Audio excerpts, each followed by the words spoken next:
Imagine a remote farmhouse, deep in the Bavarian countryside, blanketed in snow. The year is 1922, for the Gruber family living at Hinterkaifeck. An unshakable feeling of dread has settled in.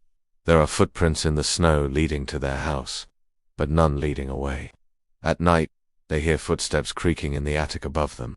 Keys disappear and then mysteriously reappear. A strange newspaper, one they never bought, turns up. Their previous mate quit in terror, convinced something evil lived in the house. On the freezing night of March 31st, that evil finally revealed itself. One by one, members of the family were lured into the barn. The father, Andreas, his wife Cecilia, their daughter Victoria, and her young daughter, also named Cecilia. Each was met with the brutal swing of a mattock, a type of pickaxe. The killer then went back inside the house to murder the new maid, Maria, and finally, the 2-year-old toddler, Joseph, as he slept in his crib. But this is where the story turns from a horrific crime into something far more chilling. The killer didn't flee. For days, he stayed. He lived in the house with the bodies of his victims. He ate their food, smoked their cigars, and even tended to their livestock in the barn, as if nothing had happened. Neighbors who passed by saw smoke from the chimney and the animals cared for, so they assumed everything was normal. It wasn't until 4 days later that the gruesome discovery was made.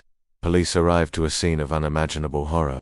The bodies in the barn were stacked and covered with hay. There was no clear motive. Robbery was ruled out since money was left untouched.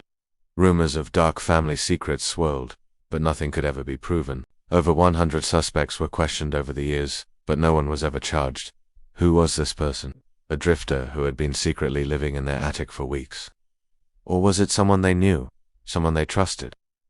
The most disturbing part is the sheer audacity of staying in the home after the massacre. It suggests a level of comfort, a sense of ownership, that defies all logic. To this day, the Hinterkaifeck murders remain one of Germany's most infamous unsolved cases. The farm was eventually demolished, but even now, more than a century later, the land where it stood is a place locals avoid, haunted by the ghost of a killer who simply vanished. Thanks for watching, and if you found this story as unsettling as I did, make sure to follow for more mysteries.